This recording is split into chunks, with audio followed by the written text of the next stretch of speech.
Olá pessoal, sejam todos bem-vindos agora à nossa aula 2 do mini curso Raciocínio Clínico na Emergência. Curtiram a aula 1? Né? Viés de disponibilidade, realmente, muita gente vai se identificar ao longo da carreira, é um viés que é até natural o nosso cérebro às vezes pegar esse atalho, mas a gente tem que prestar atenção nele para ser combatido e evitar esse tipo de erro cognitivo, né? Bom, vamos para a aula 2 agora, vocês já estão um pouco mais habituados aí à nossa sistematização, a gente vai seguir ela ao longo dos quatro casos clínicos e agora revelando um novo conceito de raciocínio. Bom, então vamos lá, né? Então a gente sempre está falando, né? Buraco negro, né? O buraco negro da medicina de emergência, a dor abdominal, é muito diagnóstico diferente.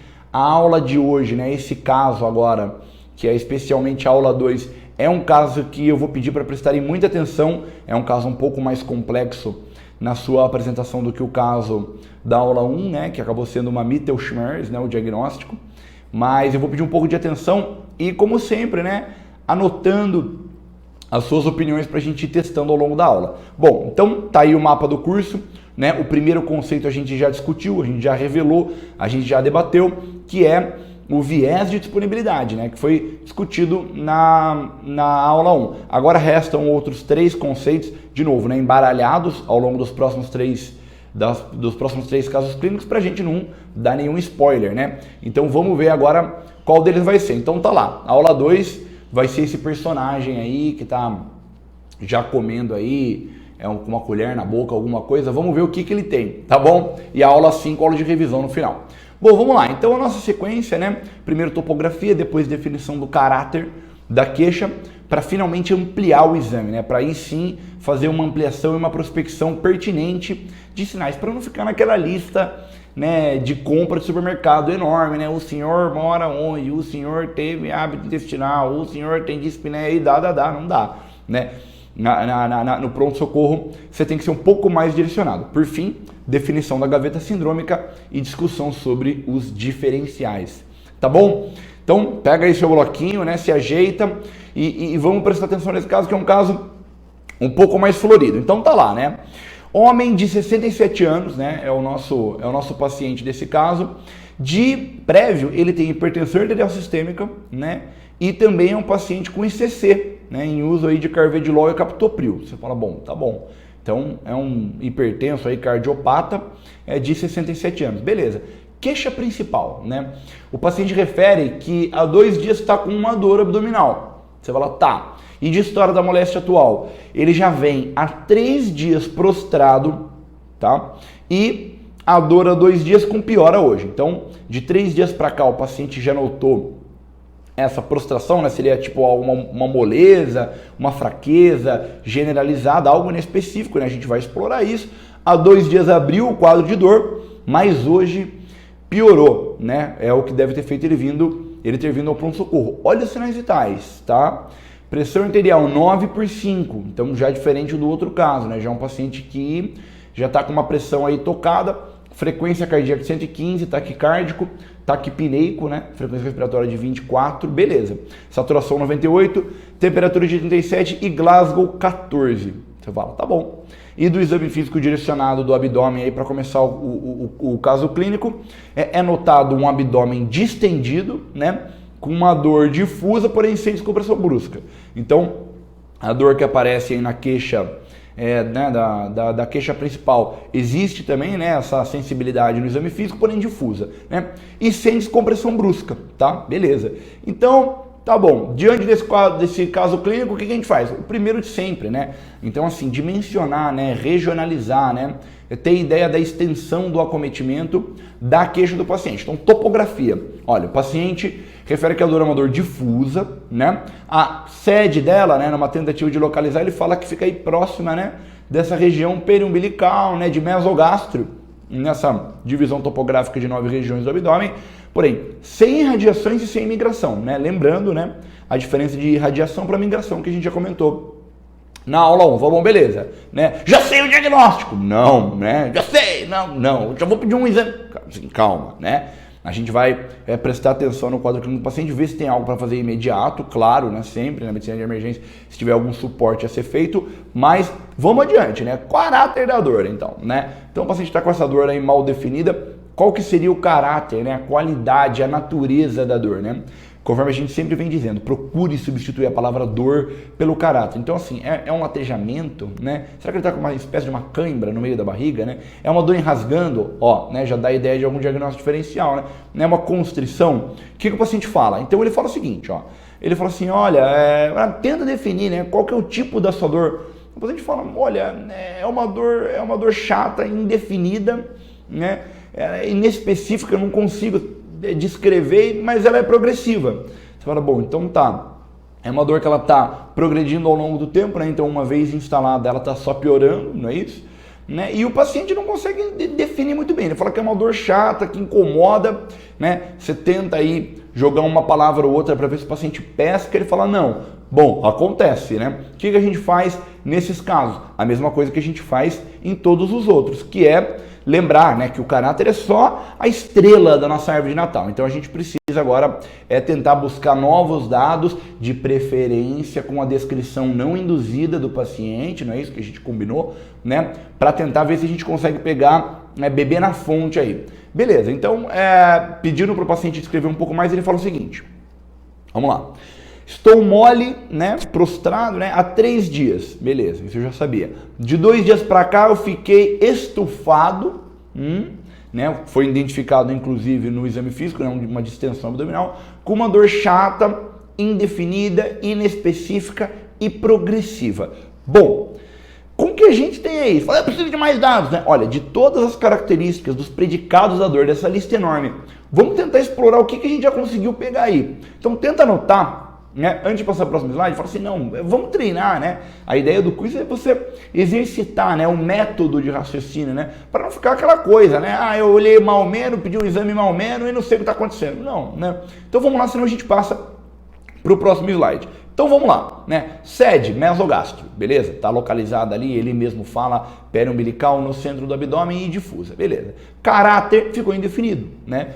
Caráter, o paciente fala que é uma coisa indefinida, inespecífica, olha, uma dor chata, né? Tem até a expressão em inglês, né? Boring pain, né? Às vezes é uma dor que incomoda, mas fica indefinida. Isso não quer dizer muita coisa em relação a uma etiologia subjacente. Instalação, ela foi hiperaguda? O que você acha? Não dá para chamar de hiperaguda. Ela foi uma dor abrupta? Também não, né? O paciente fala assim, ela está há 3 dias mole, há 2 dias a dor começou a aparecer progressivamente. Então, a gente pode colocar como uma instalação gradual, né? Uma instalação, 2 dias é um tempo razoavelmente agudo, né? Pra gente chamar, é uma dor aguda, mas instalação gradual, tá bom? Não é uma dor crônica, não é uma dor protraída, mas também não é nada hiperagudo. Beleza. Intensidade moderada, né? Você percebe a diferença do primeiro caso, né? No primeiro caso, o paciente é uma dor intensa, ela fala que é uma dor intensa, né? Nesse caso, o paciente fala, é uma dor chata. Geralmente, quando o paciente fala que é uma dor chata, ele não tá morrendo de dor, né? Não é o paciente com uma cólica nefrética, por exemplo, dor oncológica, ou então dor obstétrica, né? Que é uns 3 casos muito comuns aí de dor no pronto-socorro em geral, né? São casos que causam muita dor, ninguém vai falar que tá uma dor chatinha, né? É uma dor que, nesse caso, dá para chamar de moderada. Beleza. Duração 2 dias, evolução progressiva, né? Então, comportamento da intensidade da dor ao longo do tempo. Essa aqui, ela vai e volta? Não, né? Ela é hiperaguda, né? Atingiu rapidamente o seu pior pico de intensidade? Não, ela está progredindo, né? Ou seja, está piorando, beleza. Ela está associada a algum sintoma? Sim, associada à distensão abdominal. Você fala, poxa vida, beleza, olha que interessante, olha quanta coisa. Irradiação, né? Ele fala que mesogástrico, né? Periumbilical e difusa, né? Então a gente dá para colocar que ela está se espalhando difusamente. O paciente não menciona nenhum atenuante, nenhum agravante. E aí eu até interroguei, né? Não sei se vocês acham razoável, gatilhos. A gente pode pensar, será que essa moleza, até coloquei entre aspas, ou seja, esse quadro eventual que está subjacente à dor, não foi um gatilho, né? Será que a dor não tem uma relação de provocação, de trigger, né? De disparo, né? De gatilho, por causa desse quadro subjacente? Vale a pena interrogar, não consigo ter certeza, né? Nem sempre o gatilho é uma coisa muito clara, né? Estava andando na floresta, fui picado por um escorpião, desde então, né? Nem sempre. Imigração não, né? Não há migração, né? Só essa espécie dessa irradiação, né? Ela fica mais em mesogastro e pega o abdômen como um todo. Olha que interessante, a gente conseguiu quase todos os predicados da dor. Faltou uma atenuação, um agravante, vamos ver se vai ser pertinente ou não na ampliação do exame. E aí a pergunta que eu faço para você para agora. Presta atenção, né? Lê o caso, relê o caso, né? Vê as características da dor que a gente já tem. Olha isso, né? O paciente falou 3 frases, a gente já tem bastante coisa aqui. Quais dados adicionais, na sua opinião, são pertinentes nesse caso? Né? Lembra na aula 1? A gente perguntou sintomas urológicos. É interessante perguntar agora, né? O que você acha? A gente está com disúria, né? No outro caso teve até sintomas tocoginecológicos, né? Acho que ninguém vai achar que é pertinente nesse caso. O que é pertinente nesse caso? Tenta anotar, se não, vamos para o próximo slide aí. Bom, então aí eu coloquei separado em 4 listas, né? O que a gente acha que ficaria pertinente para esse caso? Bom, então em primeiro lugar, né, pessoal? O paciente está com uma queixa de distensão abdominal, né? E um abdômen, ele mesmo fala estufado, né? E é associado com a dor, tem que ter um toque retal, não é isso? Lembra disso? A gente está suspeitando, afinal de contas, de que haja uma obstrução intestinal, né? Lembrar que o fecaloma, por exemplo, é uma causa muito comum, né? No toque retal você consegue notar, além de ver, né? Presença eventualmente de sangue e daí por diante, mas de repente o paciente tem um fecaloma ali, isso explica tudo, né? Poxa, será que ele está com fecaloma? Eu vou quebrar esse fecaloma, o paciente vai evacuar e tal. E além disso, obviamente, o hábito intestinal, né? Tem alteração de hábito intestinal? Então acho que assim, né?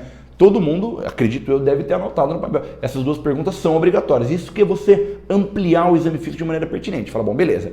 Segunda pergunta, gente, também é obrigatória, né? Olha só, o paciente está com uma PA de 9/5, né? Taquicárdico, né? 115 de frequência cardíaca, tá certo? Né? O Glasgow já perdeu um ponto. Como é que tá a perfusão periférica? Concorda? Né? Dentro do diagnóstico sindrômico, lembram, né? Do choque circulatório, a gente tem que sempre chamar atenção a partir desses sinais vitais. Fala, bom, beleza. Além disso, né? E aí uma pergunta que já começa a fazer aquilo que a gente comentou na aula 1, né? Você amplia o exame, né? Você já faz as perguntas logo de cara, esboçando, né, etiologias eventualmente diferenciais, né? Por que eu pergunto para o paciente se ele tem cirurgias abdominais prévias especificamente ou, por exemplo, perda ponderal e sintomas constitucionais? Alguém faz ideia? Né? Exatamente, né? Se você pegar a etiologia, né, de oclusão de delgado e de cólon, a principal etiologia da oclusão de delgado é justamente bridas, né? Por isso que eu estou perguntando isso. E de cólon é neoplasia, né? Neoplasia colônica. Então, olha que interessante, né? Tá vendo como é que, poxa, mas eu tenho que saber isso? Sim, né? É importante você ter ideia, as etiologias, por isso que você estuda, né? As causas aí de obstrução, por exemplo, nesse caso, para você já ir fazendo a pergunta pertinente. Vocês entendem isso que eu queria destacar, né? Vocês entendem a diferença de fazer uma pergunta bem feita, que nem eu falei na outra aula, né? Aliás, na aula adiante. Não adianta você fazer 100 perguntas impertinentes, é a mesma coisa que nada, né? Não te resguarda de maneira nenhuma, não te ajuda em maneira nenhuma para o raciocínio, vale mais a pena você fazer as perguntas direcionadas. E por fim, né, o paciente tem um histórico de ICC, né? Tá meio empachadão aí, né? Vamos dizer, meio estufadão, né? Será que esse paciente eventualmente não está com uma descompensação da ICC? Por isso as perguntas de espinéia e congestão periférica, que são sinais eventualmente que podem aparecer agudamente, né? E que podem dar sinal de uma descompensação da IC de base, né? Olha que interessante, né? Então olha quanto, né, quando você vai ampliar a sua anamnese, né, e ampliar o seu exame físico, logo no começo da consulta, olha a quantidade de informação prévia, de literatura que você tem que ter de medicina para fazer as perguntas pertinentes. Por isso que não dá para eu fazer um e-book aí com as perguntinhas pertinentes para cada caso. Não dá, você tem que personalizar a sua anamnese, tá bom? Bom, maravilha. Então vamos ver o que o paciente diz. Tá aí. Toque retal negativo. Então, no toque retal não foi, né, localizado um fecaloma, alguma massa, alguma obstrução, sangramento, daí por diante, né? Hábito intestinal. O paciente está há 3 dias, né? Ele refere que está há 3 dias sem evacuar. Você fala, bom, beleza. E também sem apetite, né? Ele aproveita e já fala, né? Tem essa inapetência aí, né? Não evacuo, mas também não me alimento. Fala, tá. Será que ele não evacua porque ele não se alimenta? Ou será que... Bom, vamos deixar pra frente, né? Bom, nega cirurgias prévias, beleza. Nega perda ponderal e nega também dispneia. Você fala, beleza. Em relação aos sinais, eu coloquei imagens.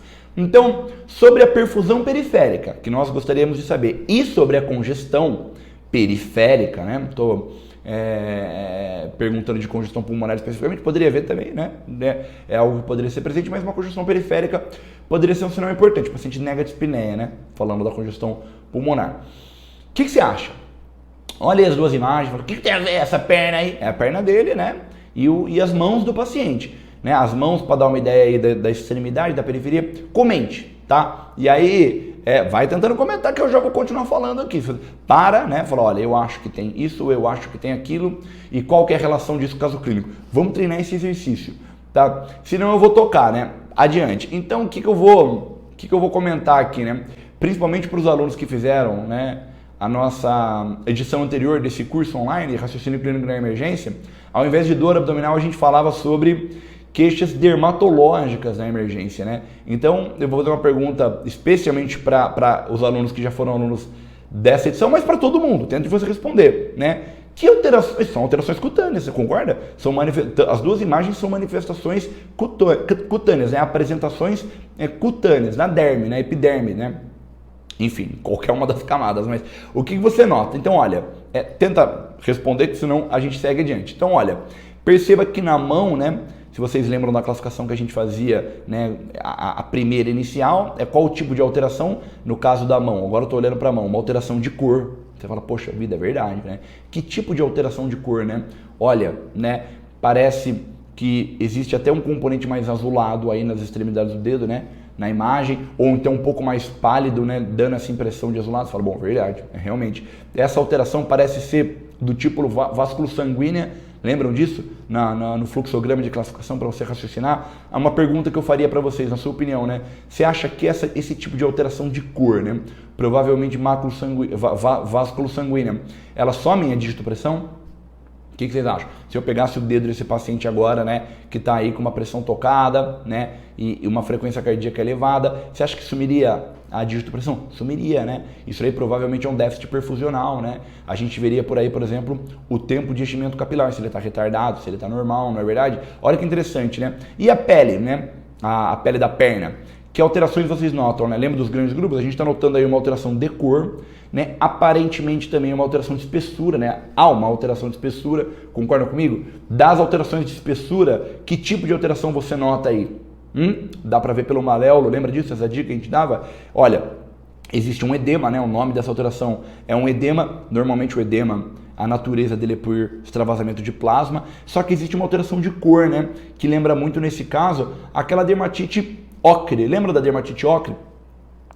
É uma cor, geralmente a causa dela é por extravasamento do ferro da hemoglobina, né? Então nesse caso não some a digitopressão, mas essa costuma ser uma lesão mais crônica, né? Não costuma dar a impressão de que é um edema um pouco mais, né, endurecido, né? Não é um edema tão novo assim. Então a dermatite ocre geralmente está relacionada à insuficiência venosa crônica, né? Que tem essa imagem um pouco mais escurecida, geralmente localizada aí na face anterior do membro inferior, e não só a digitopressão, e o edema um pouco mais endurado, né, associado, ou seja, a associação dessa alteração de cor com essa alteração de espessura, faz mais a gente pensar na dermatite ocre, que geralmente não tem muita relação com descompensações agudas, né? Tanto é que o próprio paciente está, além de tudo, eupineico, né? Ou pelo menos nega dispneia, que são sinais que a gente procura na descompensação da insuficiência cardíaca, né? Ou seja, um edema novo ou piorada, ou progressão do edema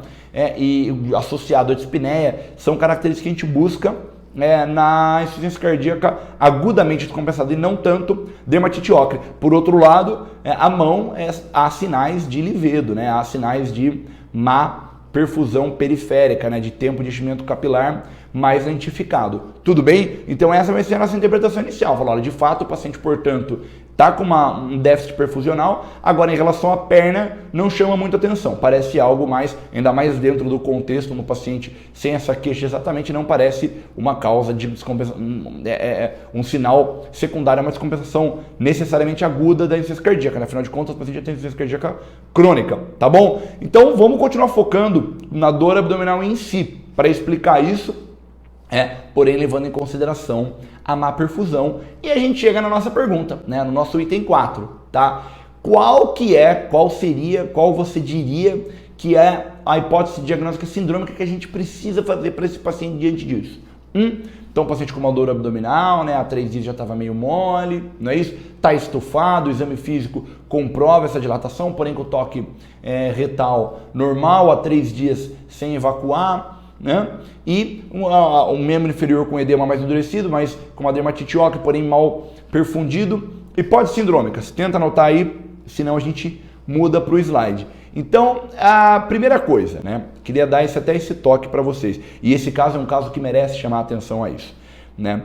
Quando a gente vai elaborar, e aí eu vou pausar para falar um pouquinho mais desse item número 4. Quando a gente vai fazer a gaveta sindrômica, né, a gente vai definir a hipótese etiológica sindrômica, a gente tem que lembrar de um detalhe, pelo amor de Deus, né? Qual o detalhe, pelo amor de Deus?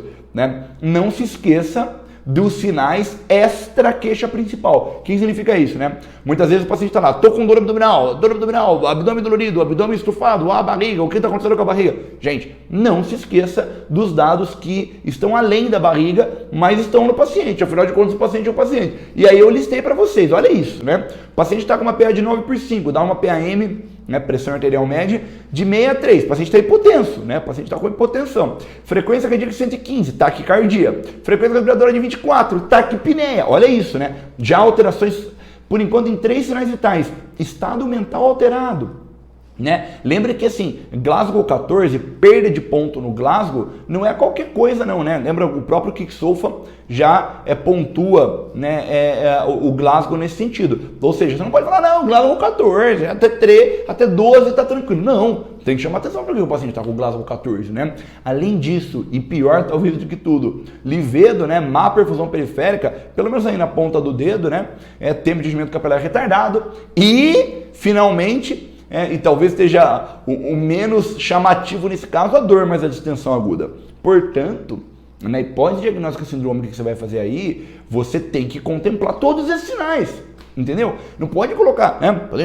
Dor abdominal, hipótese, dor abdominal a esclarecer, conduta toma. Não é isso. Esse paciente, a hipótese diagnóstica sindrômica dele não é dor abdominal a esclarecer. O que é? Bom, né? Paciente com taquicardia, taquipneia, né? Estado mental alterado, já como tinha comentado no Kik-Solfa aquela hora, né? Além de tudo, existe teoricamente um foco suspeito de eventualmente uma infecção? Existe foco abdominal. Então, primeira coisa, tem que pensar em sepse, né? Paciente com sinais de resposta inflamatória sistêmica e disfunção orgânica, né, neurológica e perfusional, tem que pensar. Além disso, secundária à perfusão, tem que pensar em choque, né? Inclusive faz parte da definição de choque, né? Uma síndrome de disperfusão periférica, de má perfusão, não é isso? Não necessariamente com hipotensão, nesse caso o paciente pela PM está hipotenso, e além disso uma dor de instalação aguda, que é o abdômen agudo. Tu fala, nossa, mas 3 hipóteses diagnósticas sindrômicas, mas aí você unifica as 3. Né? Você entende como você consegue unificar essas 3 hipóteses? Ou seja, todos os achados, é aí que está o exercício do raciocínio clínico, né? Você não fazer uma lista enorme de hipóteses diagnósticas, perceba que eles estão entrelaçados, muito provavelmente. Eu não consigo confirmar, mas como eu estou fazendo uma hipótese sindrômica, a gente pode fazer uma hipótese única de um choque séptico de foco abdominal. Olha que interessante. Então, choque séptico, eu pego ao mesmo tempo os sinais de choque circulatório, diagnóstico sindrômico de choque circulatório, séptico, então adiciona aí também a suspeita de sepsis, que tem que se suspeitar diante, no caso desse, não há discussão, e o foco dele é o abdômen agudo, né? Ou seja, esse abdômen agudo seria do tipo obstrutivo, ou seja, será que ele tem um abdômen agudo obstrutivo que está sendo a sede da sepse dele, no caso do choque séptico dele? Concordam comigo? Olha que bonito, né? Olha que elegante, né? Uma interpretação do caso clínico com poucos dados que a gente deu, hein? A gente deu aí 2 linhas de anamnese, só que vai fazendo as perguntas precisas, né? As ampliações objetivas. Então, como que a gente segue adiante desse caso? Então, primeira coisa, né? Agora, e lembrar que você está no departamento de emergência, então mais um ponto que eu queria colocar, você não vai seguir essa lista 5, beleza, aliás, vai seguir bonitinha, só que você não vai primeiro esgotar ela para depois fazer alguma coisa. Não! Lembrar que na medicina de emergência, se em qualquer momento você notar que o paciente precisa de algum suporte ou de algum tratamento imediato, é para já, acabou a discussão, né? Se o paciente chegar com a via aérea impérvia, por exemplo, não tem discussão, não quero saber de onde vem a dor dele, a topografia, eu vou dar o suporte que ele precisa primeiro, para depois seguir com o meu raciocínio clínico, concorda? Faz sentido, é ou não é, né? Então tá aí, né? Paciente com choque séptico, então, né, a gente já vai deixar até isso correndo por fora. Foi iniciado, obviamente, antibiótico, todo o pacote da primeira hora, né? Volume foi feito e o paciente acabou precisando de nora também. Então a gente vai deixar essa parte da conduta separada para a gente poder continuar seguindo no nosso raciocínio clínico, especialmente focando no abdômen agudo, tá? Senão, porque afinal de contas aqui tem duas discussões correndo em separado, né? A conduta no choque séptico, que é uma outra discussão, e o abdômen agudo. Bom, mas pensando no abdômen agudo obstrutivo então, uma vez que a gente já está dando sequência aí nas condutas do choque. Qual que é a próxima pergunta que a gente tem que fazer, né? Então o paciente está lá recebendo as coisas dele, o antibiótico, eu continuo pensando, é delgado ou é colo? Então a primeira pergunta que eu quero fazer é o seguinte, né? Como que a gente conseguiria fazer essa distinção inicial, né? Raio-X, né? Exame simples, né? O raio-X de abdômen é um exame que não tem tantas utilidades assim, mas as que ele tem, dentre elas, né? Uma delas é a gente poder ver casos de obstrução intestinal. Então, primeira pergunta, tá aí o raio-X. Olhou o raio-X do paciente, falou, bom, beleza, né? Diante desse raio-X, vai, só pra gente seguir uma sequência. Primeira pergunta, há dilatação? Há dilatação intestinal? Poxa, há dilatação intestinal, né? A gente consegue ver bastante gás, bastante ar no interior das alças, etc. Tem ar intestinal, não é aquele gásinho residual, aquele ar residual que normalmente tem, a gente normalmente tem, né? O raio-X normal tem a aerofagia, lembra disso? É normal que você ache uma ou outra imagem de gás, mas não tanto assim. A próxima pergunta, é delgado ou é cólon? Então, eu vou fazer uma pequenina pausa aqui, na verdade seguindo, para a gente tentar diferenciar. O que você diria primeiro? Tente argumentar, para aí. Cadê seu papel aí? Já está no terceiro item, né? Falar, eu acho que é delgado. Isso não faz diferença. Olha, faz sim, tá? A gente vai dizer mais adiante como faz. Você precisa saber se é delgado ou se é colo, tanto do ponto de vista de discussão etiológica, faz totalmente diferente.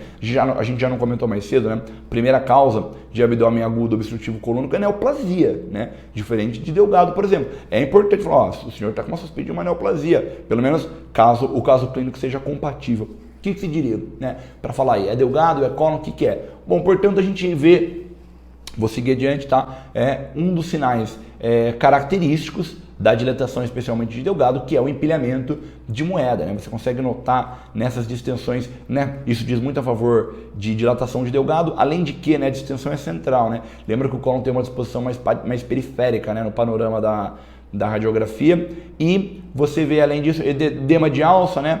Que é mais comum das dilatações de delgado, né, da dilatação colônica, você não vê tanto desse edema aí na parede das alças intestinais, e o empilhamento de moeda. Então tá aí, né? Coloquei até para comparar, olha que interessante, tá?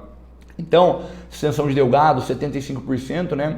3/4 da distensão são delgado e 1/4 de cólon, né? Algumas diferenças, algumas a gente já comentou. Então, a primeira mais óbvia, né? Do delgado, né? Por como que eu sei que a distensão o ar está em delgado? Olha, porque não está no cólon, né? Não há distensão colônica, né? Que é essa da imagem do outro lado, mais periférica. Empilhamento de moeda. Se tiver em ortostase, você vê os níveis hidroaéreos. Lembra disso? Aquela linha bem reta, que não dá para ver aí nesse caso. Edema de alça e uma disposição mais central no plano da radiografia. E no cólon? No cólon você vê, por outro lado, as chamadas alstrações. Lembra das alstrações, né? São esses entalhes, né, na parede da alça que não completam normalmente toda a circunferência do vaso, da alça, e uma disposição mais, e aí sim, periférica. Você tem pouco edema de alça, né, em comparação com o delgado, e além disso você pode ter ar no cólon, né? Aliás, ar no cólon você sempre vai ter, né, na dilatação colônica, mas se você tiver ar no reto, e aí uma característica que chama atenção, isso vai ser um sinal de uma pseudo-obstrução colônica. Por quê? Né? Pega geralmente na imagem, né? Pare para notar a imagem geralmente na região do anel pélvico. Se você tiver na topografia na altura do reto e tiver ar ali, quer dizer que não é uma obstrução completa, afinal de contas está chegando ar, né, até o final do trato gastrointestinal, né? Afinal de contas, depois do reto não tem mais nada, né? É o mundo real, não é verdade? Então, se você tem gás ali, é uma pseudo-obstrução. Só coloquei esse asterisco. E um outro asterisco também, né? Numa distensão colônica, se você tiver ar no delgado, né, isso pode ser um sinal de uma válvula, né? Íris fecal incompetente, afinal de contas, o movimento, o deslocamento do ar está acontecendo retrogradamente. Enfim, só coloquei esse detalhe para a gente poder ter um pouco mais de informação, mas esse caso, então, portanto, há dilatação e há uma dilatação de delgado. Mais alguma coisa? Tá? dá um zoom aí nessa imagem, né? Vai olhando com calma, senão a gente segue adiante. Você consegue notar mais alguma coisa nessa imagem aí desse paciente? Então tá aí, né? O que é isso? Dei um zoom na própria imagem, né? Consegue perceber, né? Que dado é esse, né? Armazene essa informação, ela vai ser útil, a gente vai comentar ela um pouco mais adiante, tá bom? Mas guarde isso. Bom, vamos seguir. Então, portanto, né? Abdômen agudo obstrutivo, a gente já definiu o que é de delgado e agora a gente precisa nos diferenciais, né? Tentar pensar em algumas etiologias, né? Como assim, pessoal? Etiologia não importa, estufou a barriga, é sondinha, jejum, estouro. Não é não, né? Não é não. A gente tem que ter calma porque existem etiologias, inclusive graves, associadas à distensão abdominal. Então, tá lá, né? Conforme eu disse, né? Em delgado, a primeira causa é brida, 60%, né? E em cólon, a primeira causa é neoplasia, 60%. Né? Em seguida tem outras causas, neoplasia, volvo, divertículo, etc. Beleza, mas só para a gente ter uma ideia da primeira causa, e vocês já devem ter decorado isso para a prova de residência, mas vamos pensar sempre no que interessa para a nossa prática. E como que eu defino, né, a etiologia específica? Né? Eu pego a barriga, viro o óleo, deixo o paciente de costas? Não, né? Realmente para a gente fazer uma definição etiológica um pouco mais refinada, a gente precisa de imagens, né? Tá aí até o trecho que eu destaquei do Rosens, que é um dos tratados de medicina de emergência mais famosos do mundo, né? Ele até acaba colocando isso, né? Que realmente a tomografia, né? Aí já não é mais o raio-x, acaba sendo o padrão ouro para definição etiológica, né? De uma suspeita de abdômen obstrutivo, para a gente ver algum ponto de obstrução mecânica, o que está acontecendo, alguma massa, né? Muito bem, saiu o resultado da tomografia do nosso paciente, e aí? Olha lá. 100 pontos de obstrução mecânica. Você fala, beleza, então o paciente, né, tá aparentemente asséptico, né, com choque séptico, com o abdômen estufado, doloroso, né? Estou suspeitando de uma obstrução intestinal, mas a tomografia me diz que não existe pontos de obstrução intestinal, né? E agora? Né? O que a gente faria nesse caso, né? O nosso amigo Beisola pintou na área. O Beisola já mandou, falou, ó, tô resguardado, né? Pedi até tomo, né? Muita gente deve ter visto muito isso no pronto-socorro, né? O cara acha que a tomo é uma bala de prata, né? É um álibi, né? Ele exime você de qualquer tipo de problema. Tomo tá pedido e aí, ó, olha lá, ó, o prontuário do Beisola, né? HD, né? Queixa, distensão. Hipótese, distensão, não é verdade? Conduta, sorinho, sondinha e jejum. Olha lá o Beisola, tal. Então, o Beisola tomou essa conduta, né? A gente tá fazendo aí para ver o que acontece na conduta do Beisola, que deve ser muita gente aí, pô, de hotel, uma tomo, acabou a discussão, toma é tomo, né? E olha o que aconteceu na evolução. Piora progressiva da distensão. E aí se associando à dilatação colônica também, né, nos próximos dias com a sondinha, o soninho e o jejum do tal do Beisola, apesar da melhora do choque séptico. Olha que interessante, né? O choque séptico aparentemente foi melhorando, mas o abdômen continua piorando. Tá conseguindo montar seu raciocínio aí ou não? Vai montando, né? A ideia é a gente interagir. 2 dias depois, o abdômen do paciente já se apresenta, diferentemente do que estava no exame inicial, rígido, com peritonite generalizada. Ele sobe para a cirurgia de emergência e vai a óbito. O que aconteceu com o nosso paciente, né? Tá aí o Beisola fala, poxa, né? Pedi até tomo, né? Eu sou o cara responsável, eu fiz completo. Então, a gente vai parar agora e chegamos ao ponto que a gente queria, né? Ao ponto, afinal de contas, das coisas sobre raciocínio clínico, né? Qual que é o destaque do nosso curso de hoje? Tá aí o Mr. Mime, né? O senhor aí das mímicas, as mímicas diagnósticas. Então, vamos tentar entender nesse caso, se houve algum caso de mímica diagnóstica. A gente vai deixar o caso suspenso por enquanto para falar desse conceito de raciocínio, a gente já volta para descobrir o que aconteceu lá. Então tá aí, né, no nosso mapa do curso, né, na primeira parte que seria de semiologia, a gente vai falar sobre evidências, semiologia baseada em evidência. Na de hipótese a gente já falou, na aula 1, né, que foi viés de disponibilidade, eu disse que estaria embaralhado ao longo do curso, e chegamos agora nas mímicas diagnósticas, que é um erro que a gente comete no momento da definição dos nossos diferenciais etiológicos, né. Então tá aí, né. Primeira coisa, na seleção dos diferenciais a serem apurados, certifique-se de que você está incluindo na sua lista de diferenciais as mímicas, que são etiologias não diretamente relacionadas à suspeita principal, ou seja, os diagnósticos diferenciais que fazem uma mímica do diagnóstico principal, da suspeita que parece que é a que está mais na cara, né? A gente até chamava de camaleões, né? A gente comentou nesse curso aqui, só que sobre queixas dermatológicas, que foi a primeira edição, a gente fala dos camaleões. Seria algo mais ou menos semelhante, né? A gente até destacou aí esse artigo, né? Abdominal Pain Mimics, olha que interessante, né? Ele divide, ele chama atenção, né, para algumas mímicas diagnósticas em casos de dor abdominal aguda, e ele até separa ela em diagnósticos que você não pode errar, não pode perder, não pode deixar passar de jeito nenhum, devido à gravidade dele, e também alguns outros diagnósticos, mas que também requerem uma avaliação urgente. Então, primeiro insight aí para vocês, primeiro toque que a gente já quer dar é esse, né? Então lembrem-se, principalmente desses 4, né? No caso de cetoacidose diabética descompensada, pode dar dor abdominal, lembra disso? Mas o paciente viria algum outro caso clínico, não estou falando desse caso agora. TEP, síndrome coronariana aguda, insuficiência cardíaca congestiva. Nesse caso a gente até se atentou a isso na ampliação do exame, né? O paciente está eupneico, né? O edema dele parece um edema mais antigo, então não seria a princípio a nossa preocupação agora, né? E alguns outros diagnósticos também que não são ultra emergentes, mas requerem uma avaliação rápida de urgência, né? Olha só, pneumonia adquirida na comunidade, crise álgica da doença falciforme pode causar, olha isso que interessante, né? Viúva negra, quem lembra, né? Essa aranha que a Latrodectus matans, né? Lembra disso? Ela pode causar muita dor abdominal, óbvio que dentro de um contexto específico, né? História assim, olha, sei lá, tava numa caminhada, numa trilha, ou então às vezes até viu o próprio animal, né?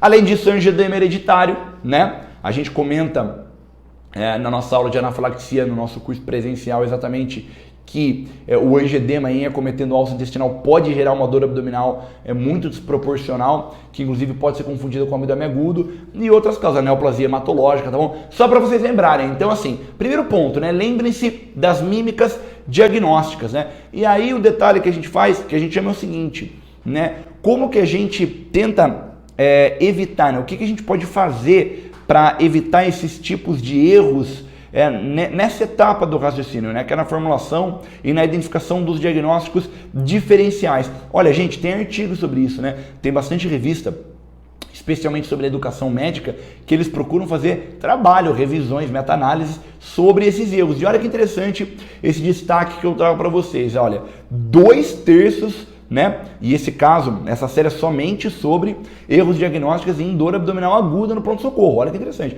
2/3 dos erros diagnósticos, né, identificados, né, nesse caso, foram por 2 causas principais. E aí eu quero chamar a atenção. Olha só, primeiro, né, disrupções, né, ou seja, equívocos, erros, ou inconformidades ocorridas na relação médico-paciente, e aí envolve a coleta da história. Lembra que eu te falei lá no começo? Assim, deixa o paciente falar, né? Deixa o paciente tentar trazer espontaneamente a queixa dele e a extração das informações, até a própria relação em si, né?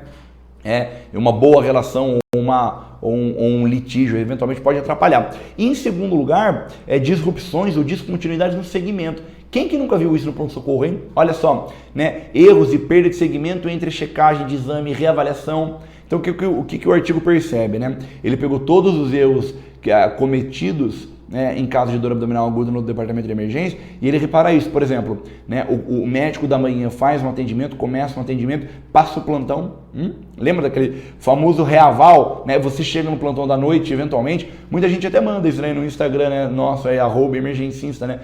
O pessoal fala, olha, eu fico muito injuriado quando pego muita reavaliação, porque eu tenho que eventualmente começar a consulta do nada. Olha, dependendo do tempo que você tiver disponível, uma boa sugestão, porque muitos dos erros acontecem nesse momento, na descontinuidade do segmento, ou então na checagem de exame, além, claro, da relação médico-paciente mal feita, mal apurada, mal definida. Beleza? Fala, poxa, legal, gostei dessa dica. Mímicas diagnósticas, né, erros diagnósticos, o que eu posso fazer? Me atentar a esses 2 momentos, mas eu também vou dar mais uma sugestão, né? Isso é da revista Diagnosis, de 2019. Olha que interessante, né? Você pega casos de erros diagnósticos mesmo, né? E aí isso é medido através de estudos de prática médica, com questionários, etc. E ele dá algumas sugestões, né?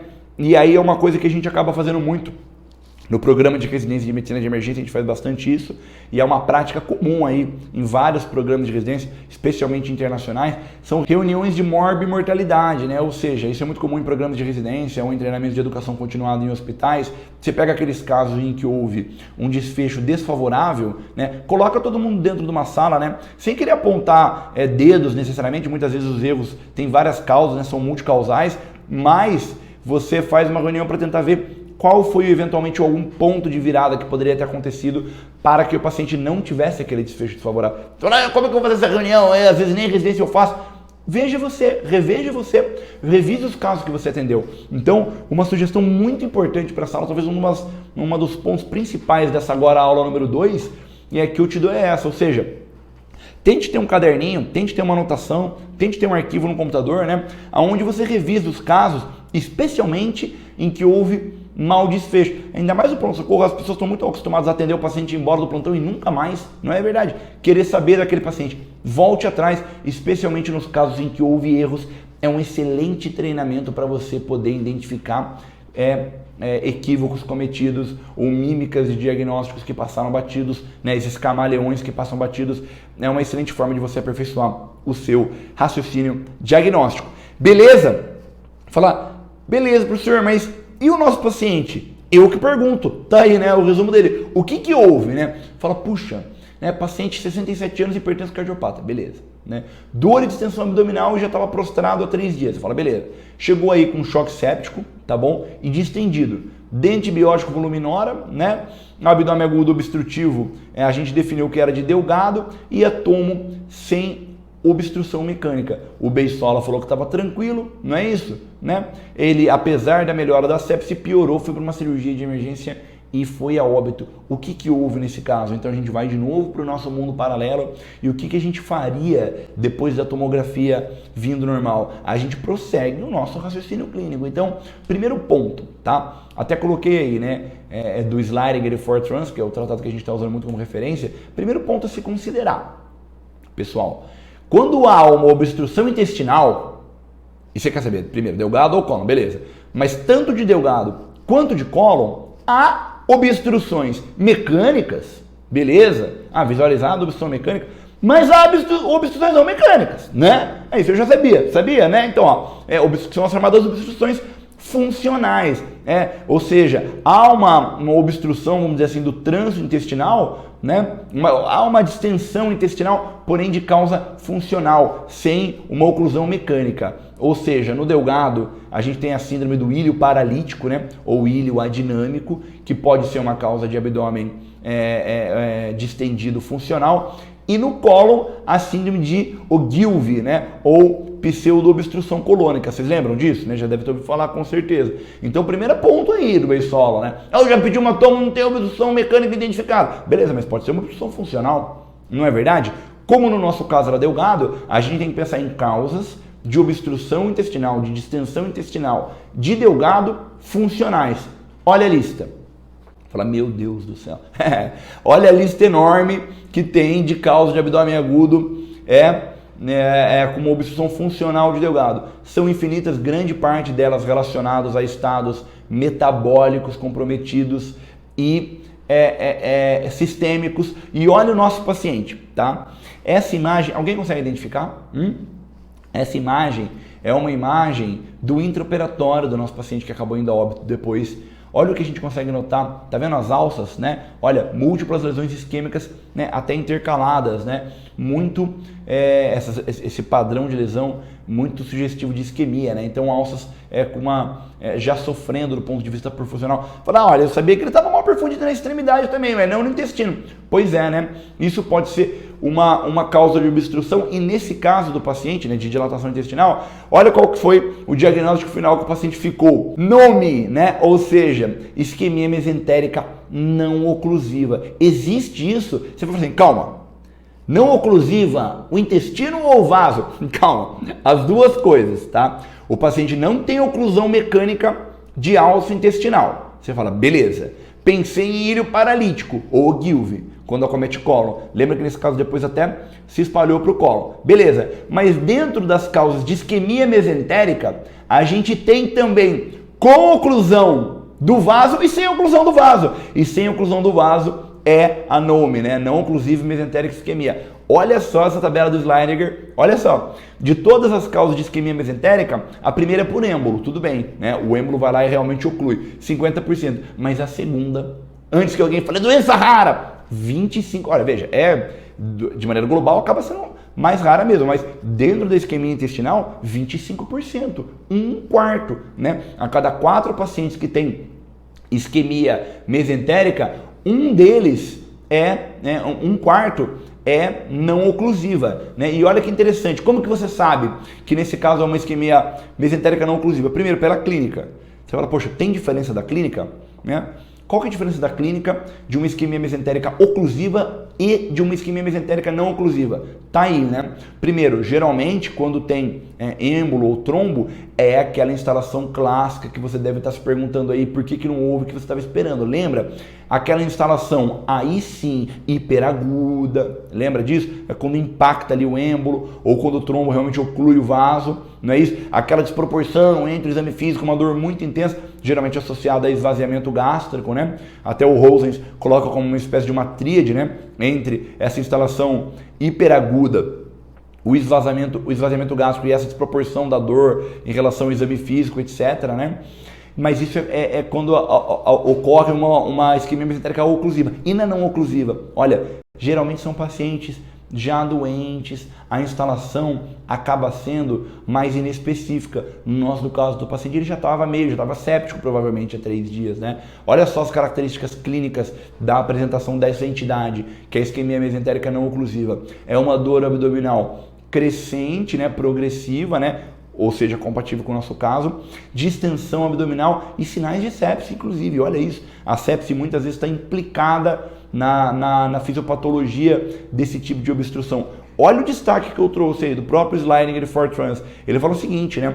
Uma distensão abdominal inexplicada, né, pode ser inclusive o único indício de uma oclusão, né, de uma isquemia mesentérica não oclusiva. Fala, poxa, a vida é mesmo. Ou seja, é uma apresentação clínica mais ardilosa, né? Mais inespecífica, diferente daquela impactação hiperaguda e daquela dor intensa que você espera com náusea, com vômito, que você espera da isquemia mesentérica tradicional. Olha as causas, né? Olha o que pode ser causas, né? E aí do Rosens. Olha o que pode ser causa da isquemia mesentérica não oclusiva. Sepse, o paciente tinha, né? Inclusive choque séptico. Insuficiência cardíaca, o paciente tinha também, né? Uma insuficiência cardíaca de base, geralmente pacientes cardiopatas, não necessariamente ali hiperagudizada no momento, mas tendo esse componente, isso pode ser uma causa, né? Uso de vasopressores. Lembra que o nosso paciente necessitou de noradrenalina depois do momento, ou seja, não que isso tenha causado, né? Ele provavelmente já estava já estava distendido, né? Mas isso eventualmente piora, né? Inclusive, para quem trabalha no pronto-socorro já deve ter observado esse detalhe, né? Muitas vezes aquele paciente idoso ali no canto do pronto-socorro, ninguém tá dando muita bola, meio prostrado, com aquela norazinha pingando há 1, 2, 3 dias. Reparou que muitas vezes esse paciente começa a aparecer o que? Distendido, né? Aquele paciente já está muito debilitado, muito doente, começa a ficar distendido, né? Você vai lá, faz um toque, não tem nada. Você faz o quê?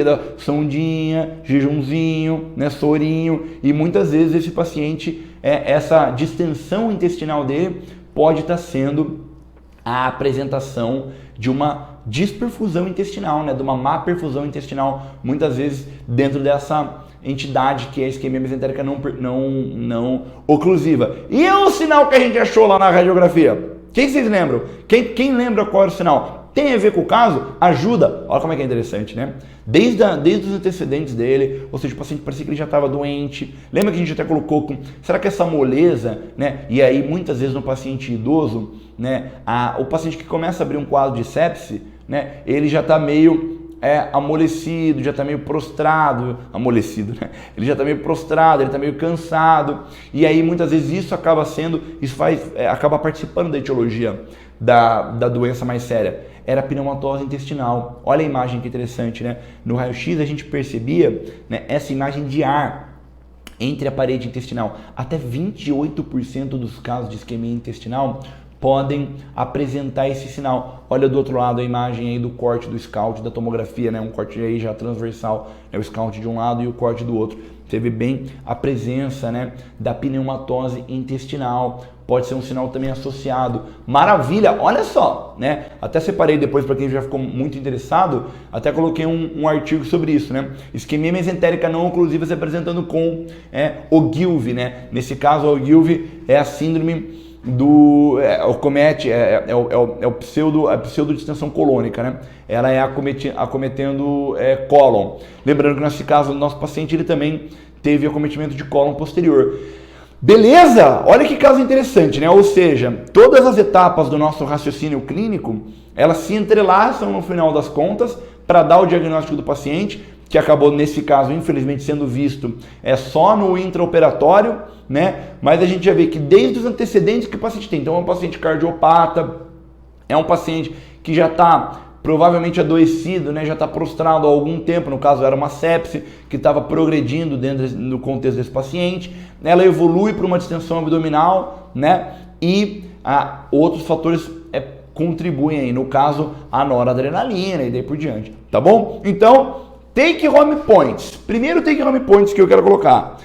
A confecção da hipótese diagnóstica sindrômica, e até coloquei essa palavra, ela deve ser holística, né? Toma cuidado, né? Isso muitas vezes é uma pegadinha, né? Às vezes o paciente está com cefaleia, né? Você fica lá, cefaleia, causa, cefaleia, padrão da cefaleia. Cefaleia é um raciocínio muito semelhante. Eu falo que essa sequência serve para qualquer caso. Fala, bom, topografia, qual que é o caráter da cefaleia. Tá vendo que interessante? Ampliação. Mas muitas vezes esse paciente está com sintomas sistêmicos que podem estar subjacentes aí a essa manifestação da cefaleia. O paciente pode estar com outra doença que necessite uma intervenção, outra síndrome que necessite uma intervenção imediata. Muitas vezes dor no peito, você está lá, dor no peito.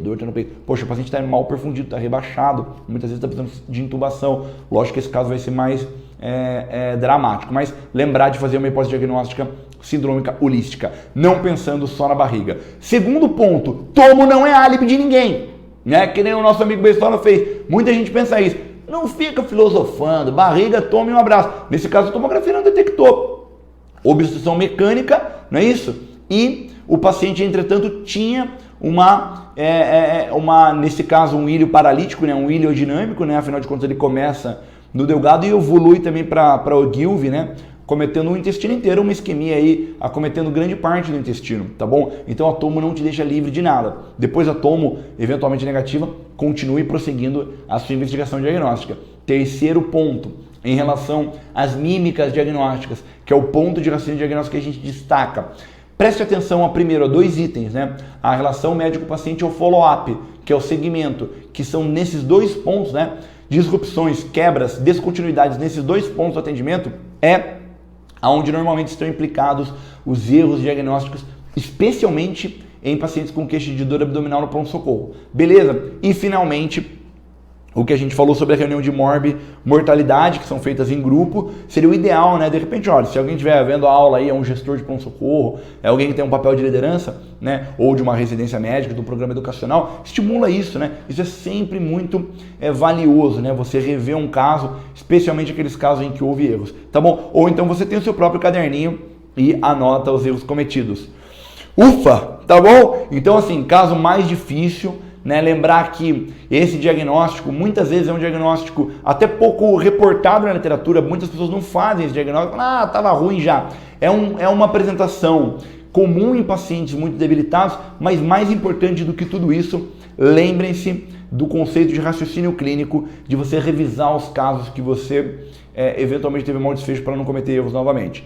Tá bom? Beleza? Bom, espero que tenham aproveitado essa aula 2 e vamos para a aula 3, né? E aí eu vou pedir para sempre você vai anotando em todas as aulas. Se você ficou com bastante dúvida agora, pausa e revisa antes de ir para a próxima aula. Beleza? Valeu, um abraço, até a próxima.